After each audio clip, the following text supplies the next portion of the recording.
Quelle réserve avoir dans tes placards en saison Vata? Dans cette vidéo, je te propose de découvrir les produits que j'utilise et que j'ai en stock en saison Vata, c'est-à-dire à l'automne. J'ai particulièrement détaillé cette vidéo puisque j'ai indiqué la fréquence des prises par semaine ainsi que les bénéfices en cette saison.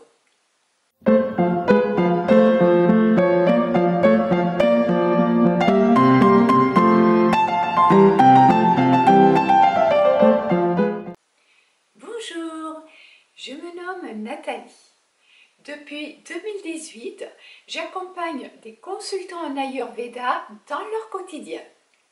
J'en profite pour t'annoncer que mon site professionnel est à nouveau en ligne puisque j'ai enfin finalisé la refonte.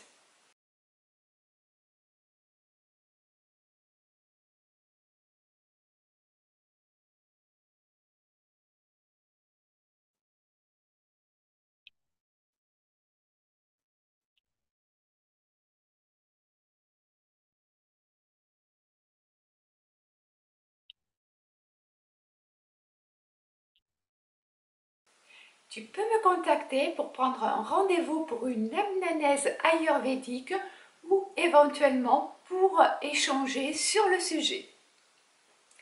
Tu trouveras l'adresse dans la barre d'infos sous la vidéo. Sur cette chaîne, je te sensibilise à la nutrition ayurvédique. J'ai une vision unique de l'Ayurveda. Pour moi, l'Ayurveda, la médecine traditionnelle indienne, se doit d'être facile, accessible à tous et surtout conviviale. C'est la raison pour laquelle je te propose des recettes tridoshiques, c'est-à-dire adaptées à tous les doshas afin de ne pas encourager l'exclusion sociale. Avant d'aller plus loin, je t'invite à liker la vidéo, t'abonner à la chaîne si ce n'est déjà fait et surtout activer la cloche afin d'être informé des prochaines publications.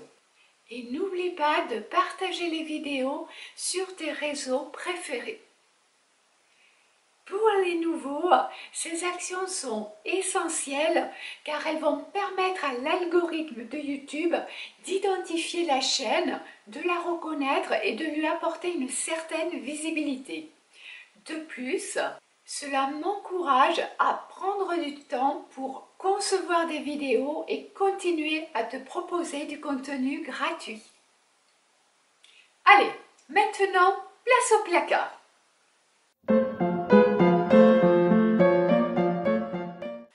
Cette vidéo soit ludique et pédagogique, je te propose de découvrir les ingrédients que je stocke dans mes placards à l'automne, c'est-à-dire la saison Vata. Alors, petit rappel sur la théorie. Vata est constitué de deux éléments qui sont l'air et l'éther. L'éther représente tout ce qui est espace et l'air représente le mouvement. Généralement, c'est la saison où la capacité digestive est plutôt variable. C'est encore plus valable pour les prakriti vata, c'est-à-dire les constitutions de base vata, et pour les vikriti vata. Les vikriti, pour rappel, sont des déséquilibres, ces déséquilibres qui sont toujours ponctuels.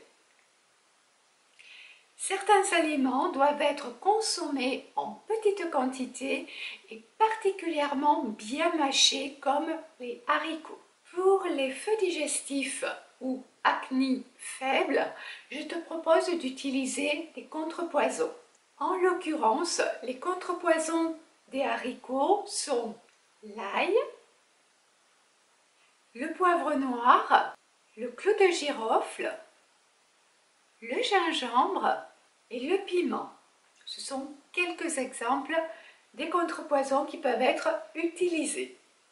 En cette saison, tous les aliments fermentés ou gazeux doivent être également consommés avec parcimonie.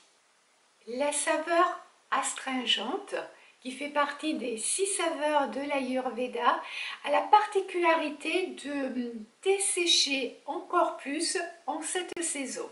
En raison de son feu digestif variable, c'est également la saison où le corps est beaucoup plus sensible aux allergies, et notamment aux allergies alimentaires.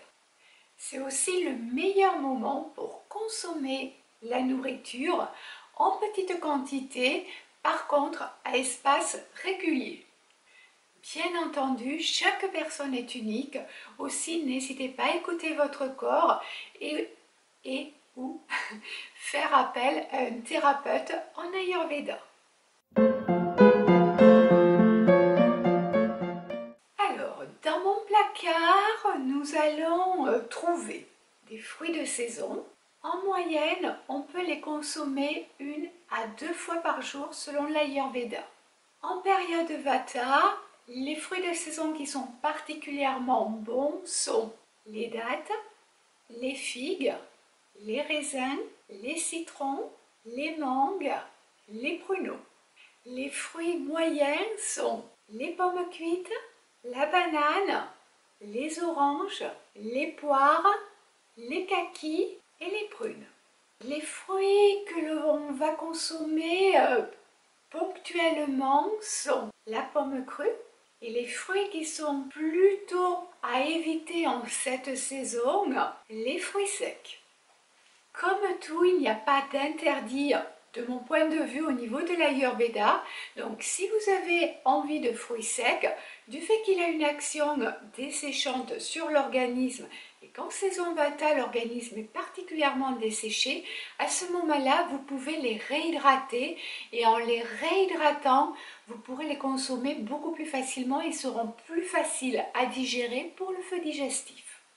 Les légumes de saison que l'on va retrouver dans mes placards et que l'on peut consommer 1 à 2 fois par jour sont les patates douces et la betterave. Les moyennes, les courges d'hiver, le cresson, les navets et les pommes de terre.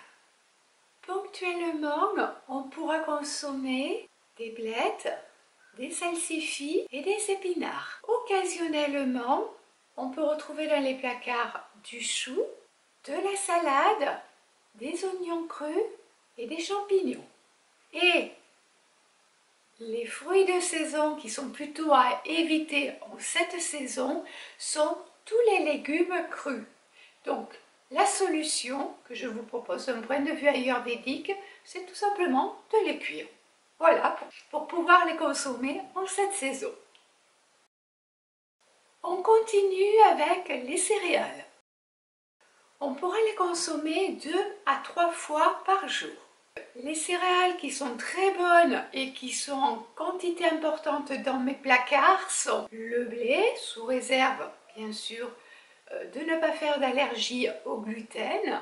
Les céréales qui sont bons pour nous en cette saison Vata sont également le couscous, l'avoine, le riz basmati et le riz brun.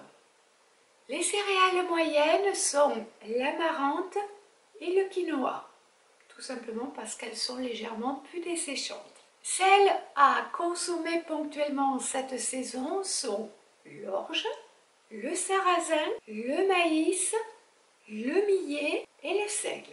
À consommer plus rarement le muesli et le riz blanc. Et les céréales qui seraient à éviter en cette saison, c'est les céréales crues et sèches, qui vont accentuer l'action desséchante que produit déjà la saison Vata. Donc, qu'est-ce qu'on va pouvoir faire si on a quand même envie à ce moment-là? On va les réhydrater tout simplement. C'est comme les raisins secs de tout à l'heure. Parmi les haricots et les légumineuses que l'on va pouvoir consommer 1 à 2 fois par semaine en cette saison, les meilleurs seront les haricots mungo, puis les haricots azuki, le tofu. Pour rappel, le tofu est fabriqué à partir de soja. Plus rarement, les pois chiches, les haricots rouges, les haricots de Lima, les dalles, les lentilles et les pinto. Et à éviter, le soja et les pois cassés, à moins d'utiliser un contrepoison et de les consommer cuits. Dans mes placards ayurvédiques, on retrouve également des oléagineux et des graines. Ces aliments peuvent être consommés 2 à 3 fois par jour en période Vata. Les meilleurs seront les amandes, les noix de pécan, les pignons de pin et les noix. Les moyens seront les noix du Brésil et les noix de cajou, l'aveline, les noix de macadamia, les graines de sésame. Plus ponctuellement, donc en stock un peu plus restreint, on va retrouver les noix de coco, les graines de courge, graines de tournesol. Dans mes placards, on retrouve également des produits laitiers. Donc l'Ayurveda n'interdit pas les produits laitiers. À vous après de faire le bon choix, de choisir les bons produits, ceux qui vont correspondre le mieux à vos valeurs. En cette période, les produits laitiers sont bons, c'est-à-dire qu'on va pouvoir les consommer 2 à 3 fois par jour. Les produits laitiers qui sont très bons en cette saison sont le babeur et le ghee, dont vous retrouverez une recette santé, c'est-à-dire sans la réaction de Maillard qui est particulièrement nocive pour le corps, en cliquant sur le i en haut à gauche, non, poussé à droite de la caméra, de la vidéo, pardon, et en bas dans la barre d'infos. Les produits laitiers bons sont également le beurre, le fromage blanc, la crème, le kéfir, le lait entier, la crème aigre et les yaourts. Plus occasionnellement, on pourra consommer du fromage, surtout les fromages à pâte dure, et plus rarement la crème glacée. Parmi les produits animaux, donc pareil, l'Ayurveda n'interdit pas la consommation de produits animaux. À vous après de faire des choix à votre âme et conscience en fonction de vos valeurs et de ce qui est important pour vous. Je ne porterai aucun jugement là-dessus. J'ai vraiment à cœur de vous proposer des enseignements pédagogiques. Après, vous êtes libre de choisir ce qui est bon ou pas pour vous en fonction de vos valeurs. Les produits animaux peuvent être consommés 1 à 2 fois par jour. Les meilleurs sont les œufs et tous les poissons. Les moyens sont le poulet, le canard et la dinde. Plus occasionnellement, vous pouvez consommer des coquillages. Plus rarement cette période, le bœuf et l'agneau. Et plutôt éviter en cette période le porc, à moins de l'agrémenter, soit avec un contrepoison, soit éventuellement de le noyer dans une sauce particulièrement onctueuse pour pouvoir le réhydrater intensément. Les huiles. Elles peuvent être consommées 2 à 3 fois par jour. Les meilleures sont bien sûr le ghee, l'huile de sésame. Les bonnes sont l'amande, l'avocat, l'olive, le beurre. Les moyennes sont en cette saison la noix de coco, l'huile de noix de coco, l'huile de moutarde, l'arachide, le tournesol. Plus occasionnellement, on va utiliser l'huile de maïs, l'huile de cartame, l'huile de soja. Et plus rarement l'huile de colza en cette période.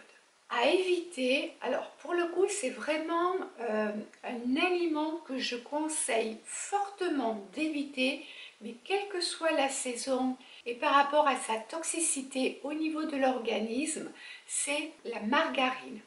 C'est un des produits les plus industriels, les plus marketés qui soient, et malheureusement c'est tout sauf un aliment santé. Franchement, je lui préfère, mais de très loin, le ghee. Les sucres que l'on retrouve dans mon placard ayurvédique de l'automne sont le jacquari. En fait, c'est un sucre brut de canne qui est d'origine indienne. Et en plus, il est non raffiné. Parmi les sucres bons, on va retrouver le sirop d'érable, la mélasse, le sucre brut non raffiné. Dans les moyens, le fructose et le miel. Plus rarement, on va consommer du sucre brun et à éviter autant que possible le sucre blanc et les édulcorants artificiels. Les sucres peuvent être consommés 1 à 2 fois par jour.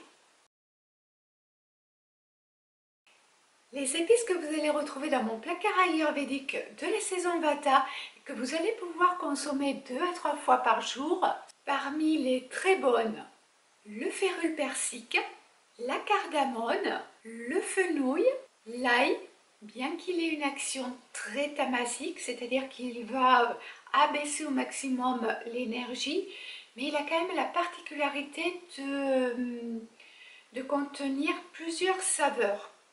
Et la noix de muscade.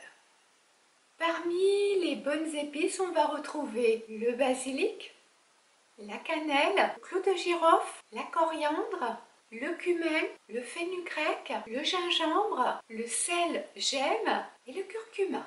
Et dans les épices moyennes, on retrouve le poivre, les noix, le cayenne, le raifort, la menthe, la moutarde et le sel de mer. Parmi les derniers ingrédients, je vous propose les boissons. Donc, bien sûr, elles peuvent être consommées tout le long de la journée avec une indication de 2 à 3 fois par jour. Très bon en cette saison, le lait, les jus de fruits acides comme l'orange, le pamplemousse, le citron et les infusions épicées ou toniques. Parmi les boissons qui sont moyennes pour cette saison, on retrouve les jus de fruits sucrés et l'eau. Les boissons à consommer ponctuellement sont la bière, le vin, le thé noir ou vert, encore plus si vous êtes anémié, c'est-à-dire si vous manquez de fer. C'est valable également pour le café. Et les boissons qui sont plutôt à éviter en cette saison, c'est le café qui a véritablement une action très desséchante, les spiritueux, les boissons glacées et les sodas. Alors, je l'ai quand même rajouté dans mes placards ayurvédiques parce que je pense qu'aujourd'hui, toute personne consomme à un moment donné des compléments alimentaires. Les compléments alimentaires sont, comme leur nom l'indique, des compléments à l'alimentation. Ce ne sont pas des médicaments. Donc, parmi les compléments alimentaires, on va souvent trouver des vitamines et également des minéraux. Idéalement, en cette saison, il serait à consommer 3 à 4 fois par semaine car il va avoir une action très desséchante. La meilleure vitamine en cette saison est, bien sûr, vous en doutez si vous avez écouté attentivement le début de la vidéo, la vitamine C. Parmi les vitamines qui sont bonnes, on va retrouver la vitamine A, la vitamine D et la vitamine E. Parmi les minéraux moyens, on va retrouver le calcium et le zinc. Et plus rarement, on va utiliser des complexes de vitamine B. C'est un multivitamine avec essentiellement toutes les vitamines du groupe B. La B1, la B2, la B3, la B6, la B9, la B12, etc. Et également la vitamine K. Et normalement, il est à éviter. C'est le fer qui a une action oxydante et très desséchante. Et forcément, cette période, cette action est renforcée. Bien entendu, si vous en avez besoin, vous n'allez surtout pas l'arrêter. On est en période Vata. J'ai une constitution de base avec du Vata. J'ai un déséquilibre Vata. Je suis très anémiés, en aucun cas je vais arrêter le fer en cette saison. Par contre, pour éviter qu'il n'oxyde trop mon organisme, je vais le prendre tous les 2-3 fois par semaine, tout simplement.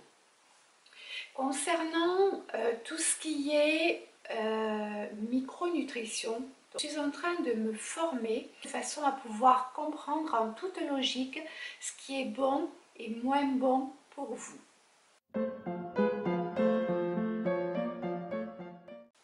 Dites-moi dans les commentaires si tout ce qui concerne la micronutrition, donc la micronutrition ça comprend tout ce qui est vitamines, minéraux, que ce soit naturel par le biais de l'alimentation ou que ce soit par le biais de la synthèse, par le biais des compléments alimentaires. Dites-moi si ce sujet vous intéresserait, s'il y a des vitamines ou des minéraux en particulier que vous souhaiteriez que je développe et dans quel cadre. Sachant que, bien entendu, je ne suis pas pour l'automédication, je conseille toujours de se faire accompagner d'un médecin ou d'un thérapeute.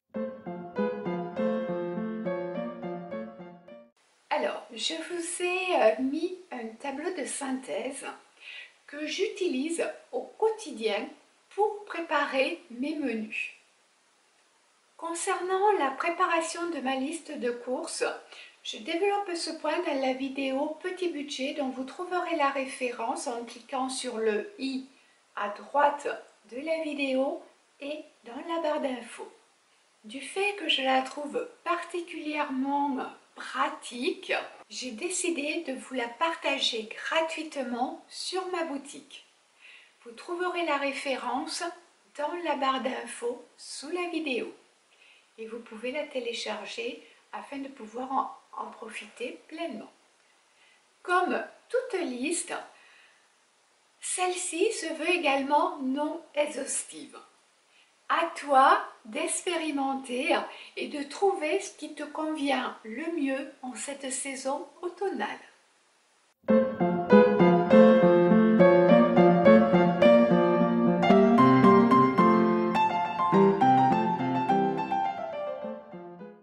Alors, qu'as-tu pensé de cette vidéo? Que penses-tu de la longueur de cette vidéo? Te convient-elle ou préfères-tu un format plus court, plus synthétique, d'une dizaine de minutes? Dis-moi dans les commentaires. J'ai hâte de lire vos avis. Et bien entendu, les suggestions bienveillantes sont toujours les bienvenues. Maintenant, il ne me reste plus qu'à vous souhaiter, à vous, ma communauté des gens heureux, une très belle, très joyeuse et surtout très lumineuse journée. Et je vous dis à très vite. Je ne vais pas vous en parler. Désolée, j'ai divergé.